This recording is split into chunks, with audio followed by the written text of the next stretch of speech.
Hey guys, welcome back to my channel. If this is your first time seeing one of my videos, welcome. I hope you enjoy it and find all of the tips, tricks, and inspiration on your Tumbler journey. Today we're going to be working on this sort of mixed media, if you will, Tumbler. So we're going to use some vinyl from NMO that is a Halloween collage. It comes as printed vinyl in collage format, and then we're going to add a little bit something different on the drip that I've never seen done before. So we're going to start out with a prepped and black spray painted base on this 24-ounce Plump from the Tipsy Magnolia. This is just a reused tumbler that I had practiced on, so it looks a little bit awkward. But once we've got that epoxy applied to the cup on the black spray paint base, we're going to mix in Hallows and Lestrange from Peachy Olive Glitters. We're going to do about a 50-50 mix. One has got more of like a greenish, yellowish, orangish base tint, and the other one has more of a purple based tint to it.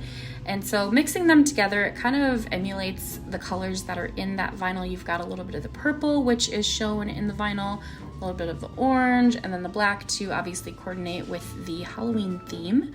So it worked out perfectly, and I love black. Anything that I can put black on a tumbler, wear black. My car is all black. I'm all about it. I love the color black. So that works out well for me as well. So we're gonna do the epoxy method, apply that glitter, and this is a, I would say, medium chunky glitter. And so I did opt to pat down my glitter just to save on the coats of epoxy once we got to that step. So I just wrapped it up in a piece of printer paper, just pressed it down very lightly. Keep in mind this is wet epoxy, so you don't want to press too hard. It will take the glitter off of there. But I just made sure to smooth down the edges, and I put 2 coats of epoxy on this. One is the Flynn Sisters fast setting epoxy. The other was just a regular coat of the artist resin. Once that was fully cured, I went around the rim, top and bottom, sanded that, made sure that the surface of the tumbler was smooth as well. It didn't really need any sanding. I was just making sure that there weren't any pokey bits sticking out that would impede with the application of the printed vinyl. And then of course we're going to wipe off all of that epoxy dust with some 91% rubbing alcohol, let that dry, and then we'll move into our next steps. I need you to listen to me closely. This is an absolutely crucial piece of information. When you are applying vinyl to a tumbler, you do not want to measure before the epoxy is applied. Always make sure that you're measuring after your coats are applied, right before you're ready to apply the vinyl. It doesn't seem like it's going to throw off the measurements that much, but I have learned too many times myself that it does, and your seams will not line up. So please listen to me when I say do not measure until you are ready to apply this vinyl. So I wrapped this tape measure around my cup. It was about 6.6 inches around.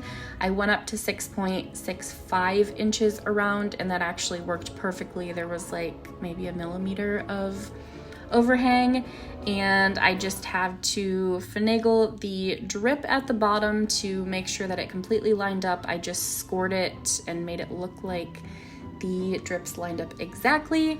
So it worked out perfect, and I didn't have to worry about applying there's an offset that comes with this file for the drip, like a vinyl little drip line, if you will, if that makes sense. I didn't have to worry about that lining up because I was lining rhinestones on the bottoms of the drips anyways, so not relevant.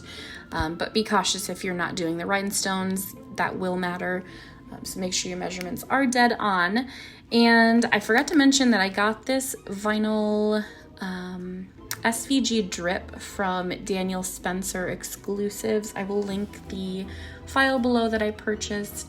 I've seen a couple of people use this one, but I've never seen rhinestones done in lieu of the vinyl drip outline that comes with it, the offset that comes with it. So I thought I would be a little bit different.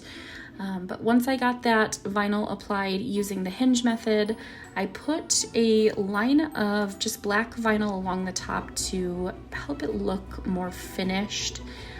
It just looked like it was sitting on the cup when I had just placed it on the vinyl on the cup. So putting that just strip of vinyl at the top really helped finish off that look.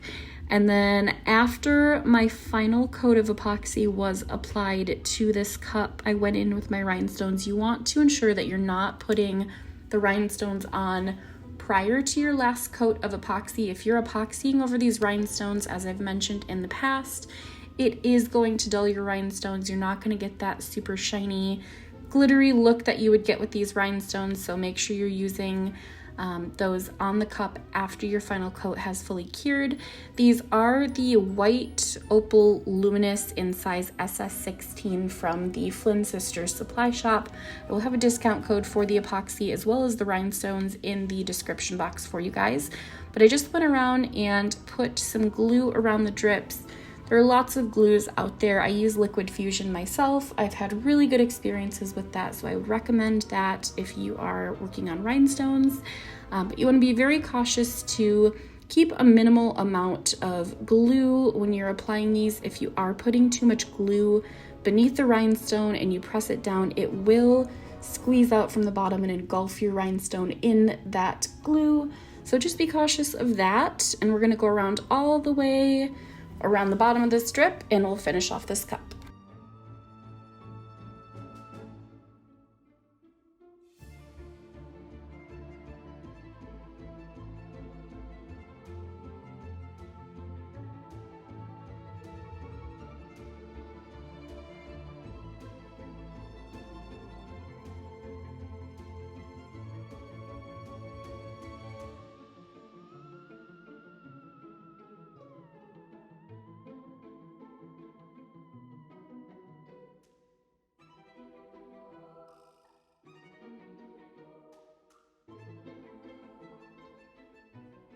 All right, so after the two ends of our rhinestones meet up in the middle, we're gonna let that sit overnight to fully cure. I usually let my glue sit for about 24 hours before I get the cup wet, just to prevent that glue from getting all goopy or potentially causing the rhinestones to fall off. So I just let that sit a solid day and then go ahead and wash it to get any of that wax off the rhinestones.